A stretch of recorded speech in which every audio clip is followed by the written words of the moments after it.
Shalom. Bapak Ibu Saudara yang terkasih dalam Tuhan, pagi hari ini kita bersyukur boleh menikmati anugerah Tuhan. Dan dalam doa pagi ini kita akan membaca firman Tuhan dari Titus pasal yang ketiga. Mari kita buka Alkitab kita, Titus pasal yang ketiga. Saya membaca ayat yang pertama, Bapak Ibu Saudara akan membaca ayat yang kedua. Kita baca secara bergantian.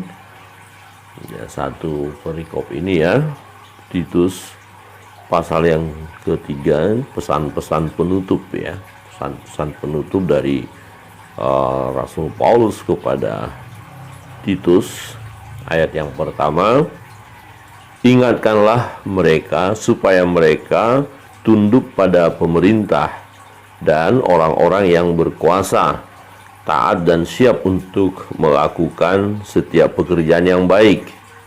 Janganlah mereka memfitnah, janganlah mereka bertengkar, hendaklah mereka selalu ramah dan bersikap lemah lembut terhadap semua orang. Karena dahulu kita juga hidup dalam kejahilan, tidak taat, sesat, menjadi hamba berbagai-bagai nafsu dan keinginan, hidup dalam kejahatan dan kedengkian, keji, saling membenci. Tetapi ketika nyata kemurahan Allah, juru selamat kita, dan kasih-Nya kepada manusia, Pada waktu itu Dia telah menyelamatkan kita bukan karena perbuatan baik yang telah kita lakukan, tetapi karena rahmat-Nya oleh permandian kelahiran kembali dan oleh pembaharuan yang dikerjakan oleh Roh Kudus, Yang sudah dilimpahkannya kepada kita oleh Yesus Kristus, Juru Selamat kita. supaya kita sebagai orang yang dibenarkan oleh kasih karunia-Nya berhak menerima hidup yang kekal sesuai dengan pengharapan kita. Perkataan ini benar dan aku mau supaya kau dengan yakin menguatkannya, agar mereka yang sudah percaya pada Allah sungguh-sungguh berusaha melakukan pekerjaan yang baik. Itulah yang baik dan benar bagi manusia. Tetapi hindarilah persoalan yang dicari-cari dan yang bodoh, persoalan silsilah, percekcokan, dan pertengkaran mengenai hukum Taurat, karena semua itu tidak berguna dan sia-sia belaka. Seorang bidat yang sudah satu dua kali kau nasihati, hendaklah kau jauhi. Engkau tahu bahwa orang yang semacam itu benar-benar sesat dan dengan dosanya menghukum dirinya sendiri. Segala sesudah kirim Artemas dan Tikhikus padamu, berusaha datang kepadaku di Nikopolis, karena sudah kuputuskan untuk tinggal di tempat itu selama musim dingin ini. Tolonglah sebaik-baiknya Zenas, ahli Taurat itu, dan Apolos dalam perjalanan mereka, agar mereka jangan kekurangan sesuatu apa. Dan biarlah orang kita juga belajar melakukan pekerjaan yang baik untuk dapat memenuhi keperluan hidup yang pokok, supaya mereka jauh berbuat. Amin. Demikian jawab pembacaan firman Tuhan. Ya, Bapak Ibu Saudara yang terkasih dalam Tuhan, menarik ya, dalam pembacaan kita satu hal penegasan terjadi perubahan hidup, pembaharuan hidup, di mana dahulu hidup dalam kejahatan, ya dikatakan hidup dalam kedengkian, keji, saling membenci, ya. Tetapi terjadi perubahan. Kalau kita lihat di ayat 3, dikatakan begini, karena dahulu kita juga hidup dalam kejahilan, tidak taat, sesat, menjadi hamba berbagai-bagai nafsu dan keinginan, hidup dalam kejahatan dan kedengkian, keji, saling membenci. Ini dulu ya, jadi hidup yang lama. Tetapi ketika nyata kemurahan Allah, Juru Selamat kita, dan kasih-Nya kepada manusia, pada waktu itu Dia telah menyelamatkan kita. Jadi dulu kita hidupnya jahat. Ya, kalau ditanya tentang masa lalu kita, mungkin waduh ada yang kelam dan sangat kelam ya. Sangat-sangat kelam, amat kelam. Wah, jauh dari Tuhan, hidup kacau balau. Ya, kata-katanya kata-kata kasar ya, suka memaki ya, masih mabuk-mabukan, pesta pora, main judi gitu ya. ya seks bebas, oh tidak taat kepada orang tua pun dipukul, dihantam saja gitu ya, tidak mau dengar nasihat, macam-macam, jahat banget gitu ya. Oh, jangan coba-coba ya disakiti, balas dendam, ya, sakit hati ya, tidak mau mengampuni, macam-macam kejahatan. Wah, hidup yang kelam. Tetapi kemudian terjadi perubahan dalam hidup kita. Mengapa itu terjadi? Bukan karena ya hebatnya kita, oh ya saya sadar deh, saya berubah, enggak. Tetapi ada karya Allah di situ yang mengubahkan hidup seseorang, itu adalah Allah. Ya, tetapi ketika nyata kemurahan Allah juru selamat kita dan kasihnya kepada manusia. Jadi kalau kita bisa mengalami perubahan hidup ini, tidak jadi manusia duniawi lagi, itu karena Tuhan, karena kemurahan Tuhan. Seseorang dengan kekuatan dirinya sendiri tidak bisa. Ya, tidak bisa. Karena apa? Kita manusia yang sudah berdosa ini begitu luar biasa diikat oleh dunia, oleh keinginan daging, hawa nafsu kita. Ya, coba kita lihat orang jahat ya, penjahat kelas kakap, suruh dia bertobat. Kalau nggak jamahan Tuhan, ini nggak bakalan mau bertobat. Oh, udah ketangkap nih ya, perampok, penodong, ketangkap digebukin, dia bilang ampun, masuk penjara, katakan 5 tahun. Coba lihat setelah keluar 5 tahun, karena dia belum berubah, karena ya belum ada sentuhan Tuhan bagi dia, ya tetap saja berulang lagi tuh, keluar dari penjara lakukan kejahatan lagi, ya tidak bertobat. Tetapi kalau kita lihat ada juga penjahat, ternyata waktu di penjara dia berjumpa dengan Tuhan. Nah, lebih tepatnya Tuhan melawat dia, Tuhan mengasihi dia, ya Tuhan menyelamatkan dia. Akhirnya orang yang jahat ini meresponi kasih Tuhan dengan cara apa? Bertobat, dia percaya Yesus, datang kepada Yesus dan terjadi perubahan hidup. Nah, apakah setelah baik-baik aja hidup kita baru kita percaya Yesus, atau setelah baik-baik saja hidup kita baru Yesus pilih kita? Enggak. Jadi waktu kita masih dalam kejahatan kita, jadi Tuhan tidak melihat perbuatan baik kita sehingga dia memilih kita, enggak. Tetapi murni karena kasih Tuhan. Jadi Tuhan melihat kita waktu itu, dulu kita ini jahat banget, ya sangat gelap. Nah, waktu dulu kita lagi jahat itu, Tuhan lihat kita, Tuhan kasih kita, kemudian Tuhan menyelamatkan kita. Jadi saudara mungkin ada di antara saudara saat ini, Bapak Ibu, masih kelakuan jahat ini belum bertobat. Nah, waktu masih jahat itu, Tuhan melihat kita dan mengasihi kita, Tuhan mau pilih kita juga. Hanya kemudian respon apa tidak, nah itu persoalannya kan. Nah, tetapi ketika nyata kemurahan Allah, ini nyata kemurahan Allah artinya orang ini memang meresponi, ya kita meresponi Allah, ya juru selamat kita dan kasihnya kepada manusia.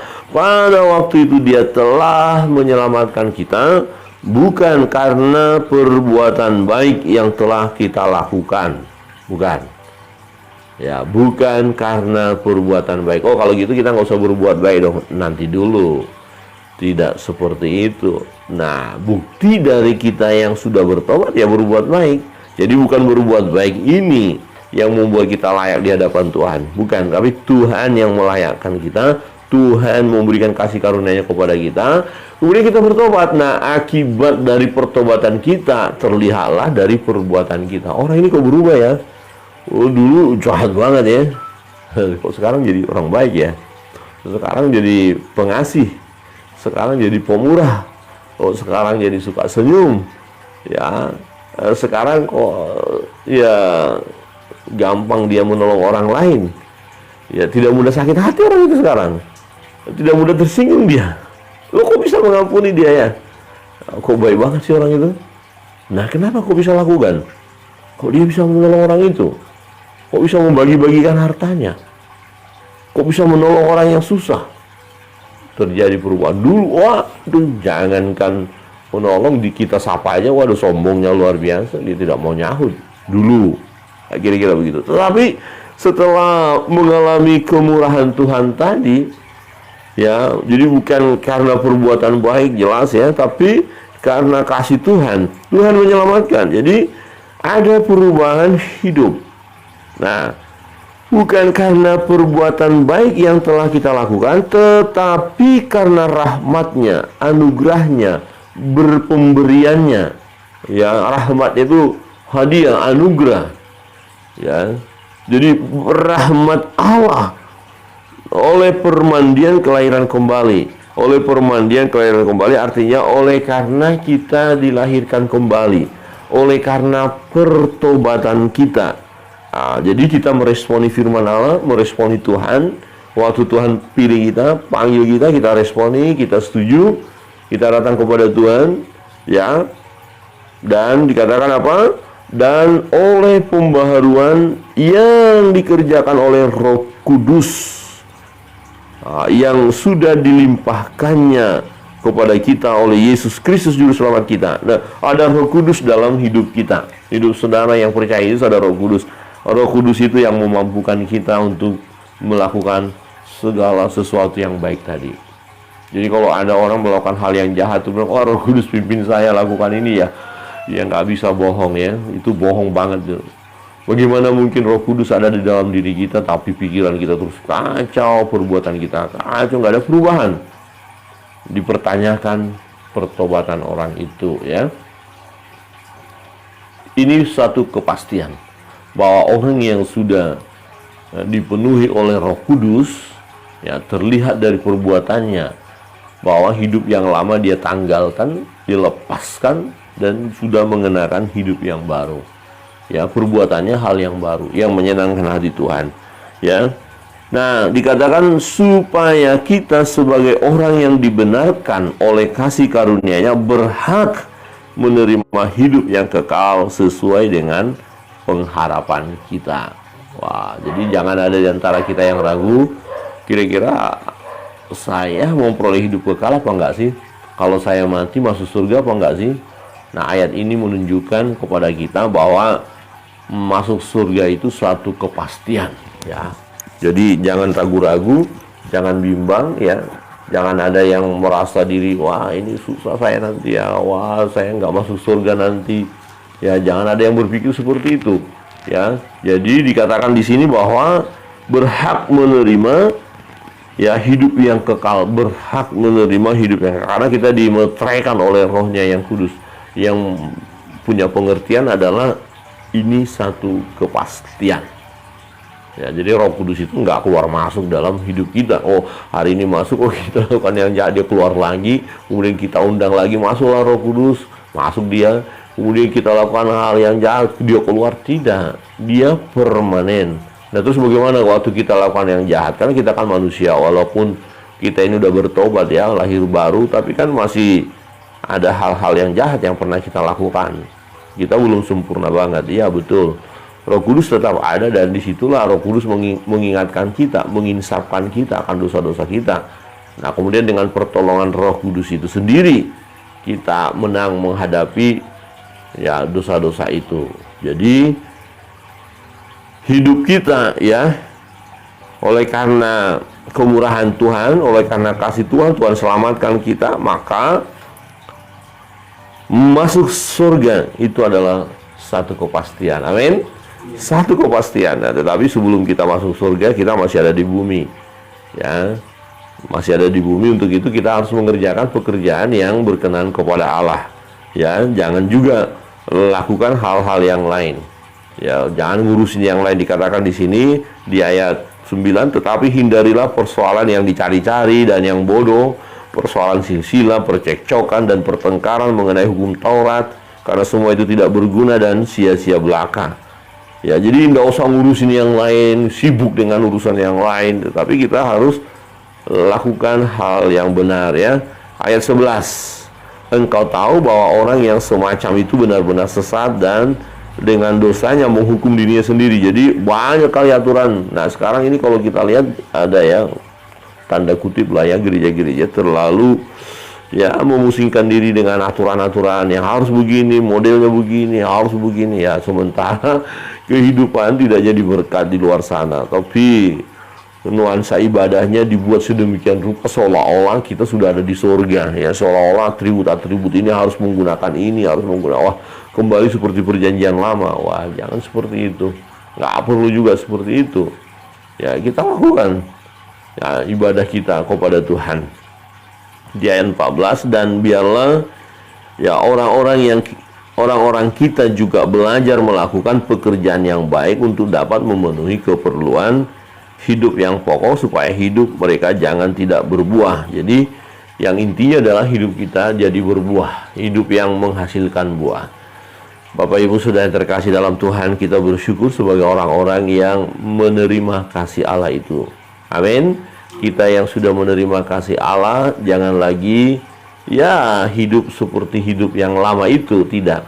Tetapi kita sudah mengenakan hidup yang baru, ya, di mana hidup kita haruslah menghasilkan buah.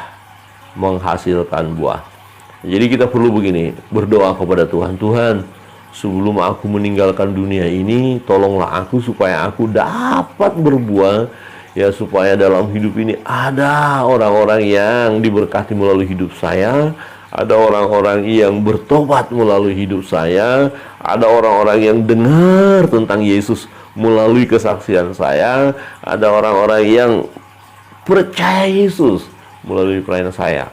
Jadi Tuhan, tolong saya, ya, sebelum saya mati, sebelum saya Tuhan panggil, ada buah. Wah, ini sesuatu yang luar biasa Bapak Ibu, dan tentu ini menyenangkan hati Tuhan. Kiranya kebenaran firman Tuhan menolong kita. Ya, kita tidak cukup berkata saya orang percaya, saya orang Kristen, terus berhenti stagnasi seperti itu, tidak. Tapi jadilah orang Kristen yang berbuah. Tuhan Yesus memberkati kita sekalian. Mari kita masuk dalam doa-doa kita. Kita naikkan satu pujian yang sudah disiapkan. Setelah itu kita berdoa, berserah kepada Tuhan. Percayalah Tuhan Yesus sanggup menolong kita, ya, dengan kekuatan daripada Dia. Apapun persoalan pergumulan kita, kita bawa doa-doa kita di hadapannya.